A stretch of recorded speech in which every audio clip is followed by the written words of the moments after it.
السلام علیکم. اللہم صلی علی محمد وعلی آل محمد. ویلکم ٹو دی شو. صاحبوں، اسلام آباد کے میسیکر کی خبریں پوری دنیا میں دیکھی جا رہی ہیں اور بہت لعنت ملامت کی جا رہی ہے. پتہ چلا ہے کہ 100 کارکنان جو ہیں ان کو اسٹریٹ فائر کر کے شہید کیا گیا ہے اور 2400 سے زائد لوگ جو ہیں وہ زخمی ہیں.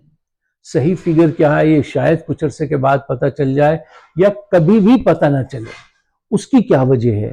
دیکھیے، انہوں نے یہ ظلم و ستم اور قتل کرنے کے بعد وہ لاشیں بھی اٹھا کے ساتھ لے گئے خفیہ لوگ تاکہ ان کو لے جا کے چھپا دیں اور کم سے کم تعداد بتانی پڑے.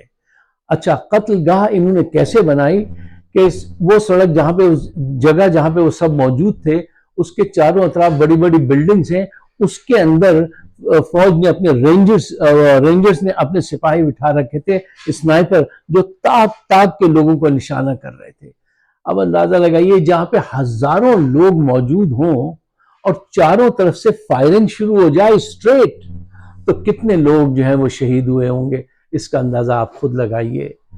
2400 سے زائد لوگ ابھی بھی وہاں پہ رات گئے تک تڑپ رہے تھے اور تڑپنے والے اپنی پھٹی پھٹی آنکھوں سے یہ گلہ یہ شکوہ کر رہے تھے ان رینجر سے، ان فوجی جوانوں سے کہ کل تو تم نے گلے لگایا تھا، ہم اور تم دوست تھے، آج تم نے ہمارا گلا کاٹ دیا. تم نے ہمارا گلا کاٹ دیا، کیسے کر سکتے ہو؟ تم تو ہمارے محافظ ہو، یہ کیا کیا تم نے ہمارے ساتھ؟ یہ کیسے لوگ ہیں؟ یہ کس ضمیر کے لوگ ہیں؟ 3 منزلہ کنٹینر پہ آپ ایسے سمجھیے جیسے 3 منزلہ عمارت ہو، وہاں پہ ایک کارکن نماز پڑھ رہا تھا اور اللہ سے دعا کر رہا تھا. اس کے پیچھے 2-3 یہ جوان آئے رینجرز کے اور انہوں نے اس کی نماز بھی ختم نہیں ہونے دی اور اس کو دھکا دے کے 3 منزلہ سے نیچے پھینکا. جب وہ نیچے گرنے لگا تو اس نے پکڑنے کی کوشش کی کنٹینر کے کونے پہ، اس پہ بھی کچھ مارا، اس کا ہاتھ ٹوٹ گیا، وہ نیچے جا کے گرا، اس کی گردن ٹوٹ گئی، وہ مر گیا. یہ سلوک کیا ہے عاصم منیر اور اس کے سپاہیوں نے. یہ سلوک تاریخ میں لکھا جائے گا. کیا آپ چاہتے ہیں کہ اس کو ایسے آسانی سے بھول جائیں گے؟ نہ، تاریخ کبھی ایسے لوگوں کو نہیں بھلاتی. اچھا صاحب، جن کو شرپسند کہہ کر یہ گولیاں چلائی گئیں، ان کے قتل کیے گئے، ان کی طرف سے اپنے دفاع میں ایک گولی بھی نہیں چلی. اس کی وجہ یہ ہے کہ وہ غیر مسلح تھے، وہ پرامن تھے، وہ مظاہرہ کرنے آئے تھے، وہ جمہوری حق کا استعمال کر رہے تھے. اب سوچئے کہ یہ دھرنا ختم ہو جانا چاہیے یا اس کو جاری رکھنا چاہیے؟ مرنے والوں کی خون سے غداری کرنی ہے، بزدلی دکھانی ہے تو دھرنا ختم کر دو، غلامی منظور کر لو. اس کے لیے قیادت کے بہت سارے لوگ مجھے نظر آ رہے ہیں جو راضی ہو رہے ہیں، ہاں غلامی منظور کر لو.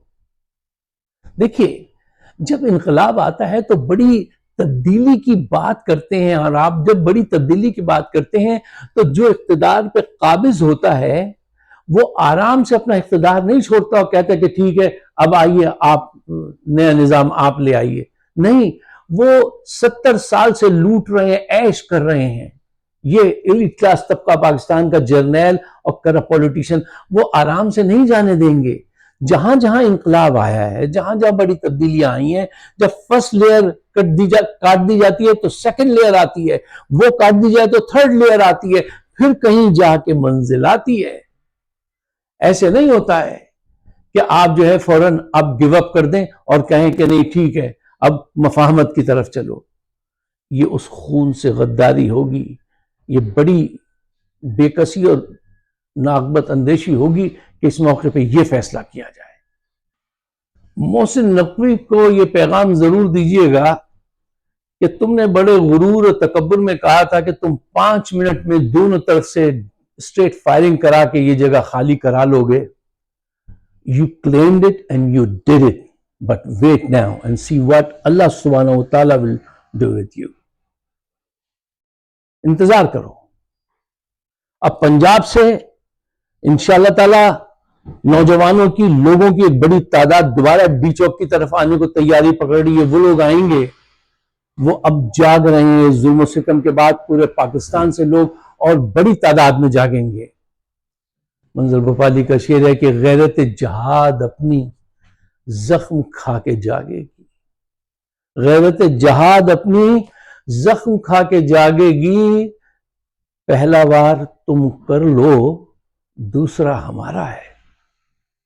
لوگ اب دوبارہ ری گروپ ہو رہے ہیں پنجاب میں اور وہاں سے بڑی تعداد میں انشاءاللہ لوگ آئیں گے. دیکھیے صاحب، فوج کا کام اپنے لوگوں پر ہتھیار اٹھانا نہیں ہے، گولی چلانا نہیں ہے. فوج کا کام دشمنوں کو مقابلہ کرنا ہے، ان پہ ہتھیار اٹھانا ہے، ان کو شکست دینی ہے. ایمانداری سے بتائیے کہ جہاں ہتھیار اٹھانے تھے، اٹھائے رکھنے تھے، وہاں پہ انہوں نے ہتھیار ڈال دیے، اور جہاں ہتھیار نہیں اٹھانے چاہیے وہاں ہتھیار اٹھا لیتے ہیں. بنگالیوں کو مارنا ہو، بلوچیوں کو مارنا ہو، سانحہ ماڈل ٹاؤن کرنا ہو، پنجابیوں کو مارنا ہو، وہاں پہ یہ ہتھیار اٹھا لیتے ہیں. آپ ان سے پوچھئے، ایمانداری سے یہ بتائیں، آج تک انہوں نے کتنی جنگیں جیتی ہیں؟ جہاں جہاں کسی فوج سے سامنا ہوا وہاں وہاں سرنڈر ہوا، چاہے سیاچن کی جنگ ہو، 65 کی جنگ ہو، 71 کی جنگ ہو. کوئی جنگ مجھے بتائیے جو آج ایک میل کا رقبہ جو انہوں نے دشمن سے لے لیا ہو. کشمیر دیکھ لیجئے، کہہ دیا کہ ہمارے ٹینک خراب ہیں، ان میں پیٹرول نہیں ہے اور نہیں لڑ سکتے. گیو اپ کر دیا ہے نا خاموشی سے. اور جہاں نہتے عوام ہو وہاں پہ یہ اپنا بس چلاتے ہیں. یہ بہادری نہیں ہے. اچھا معاف کیجیے گا، یہ یہاں کچھ کنسٹرکشن ہو رہی ہے ہمارے آفس کے اوپر، تو یہ اس کی آوازیں ہیں اور ٹائم بڑی تیزی سے گزر رہا ہے تو انتظار نہیں کر سکتے تھے. اچھا دیکھیے، یہ جو میسیکر انہوں نے کیا ہے، اس کا آؤٹ کم کیا، اس کا ریئیکشن کیا ہوگا، اس پہ سوچئے. جب لاشیں بلوچستان اور کیپی پہنچیں گی جہاں پہلے سے ہی شورش ہے، ٹھیک ہے نا، کیا وہاں کے لوگ خاموش رہیں گے؟ وہ اس بات کو پسند کریں گے؟ نہیں. شاہین صاحبائی صاحب بڑے پرانے جرنلسٹ ہیں، بہت لائق تحسین کے لائق ان کی زندگی گزری ہے. انہوں نے بہت ایک بیان دیا جو کسی نے نہیں دیا. اس کے بعد انہوں نے کہا کہ اس میسیکر سے کیا ہوگا کہ عوام کا ریاست پہ ایمان جو ہے تم وہ کمزور کر دو گے. وہ کمزور کیا ہے تم نے. اپنا اقتدار بچانے کے لیے یہ ریاست کو بھی اگر دھکا لگتا ہے تو یہ اس کو ہمیشہ سے قبول کرتے آئے ہیں. یہ بہت زیادتی ہے پاکستان کے ساتھ. اور اس سے بڑھ کر ایک بات، کیا نام ہے اس کا، جارج گالوے، وہ سابق پارلیمنٹرین ہیں برطانیہ کے، انہوں نے کہا the idea of Pakistan is being murdered in the Islamabad massacre. This is what fascism looks like. کہ وہ کہتا ہے تم نے پاکستان کا جو آئیڈیا تھا آج اس کو قتل کر دیا ہے اسلام آباد کے میسیکر میں. یہ کیا ہے تم نے، پوری دنیا یہ کہہ رہی ہے. ایک بات بشرا بی بی کے متعلق میں آپ سے رکھنا چاہتا ہوں کہ شی از اے ریئل پرسن.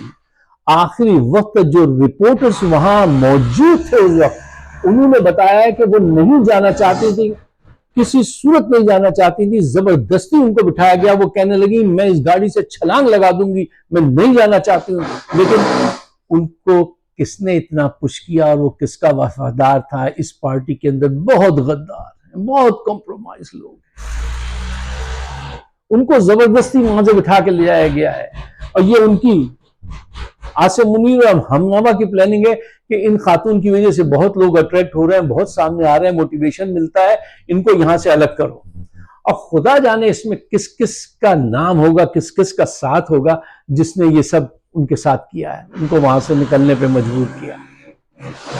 لیکن آخری بات وہ یہ ہے، اگر تمہیں ونس فار آل آؤٹ وار میں جانا پڑے تو یہی وہ وقت ہے. اس وقت عالمی دباؤ، عالمی میڈیا، اوورسیز پاکستانی سب تمہارے ساتھ ہیں.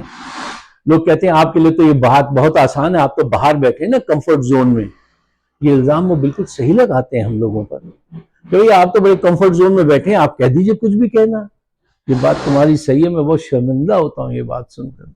اور میں یہ بھی جانتا ہوں کہ میرے جیسے لوگوں کی کیا حیثیت ہے، جائیں گے تو 2 منٹ میں پکڑ کے بند کر کے آپ کو ختم کر دیں گے. یہاں سے ہم ایک آواز تو ڈیولپ کر رہے ہیں, پلاننگ تو کرا رہے ہیں, لوگوں کو مشورے تو دے رہے ہیں, اوورسیز پاکستانی سے اپنا کردار ادا کر رہے ہیں.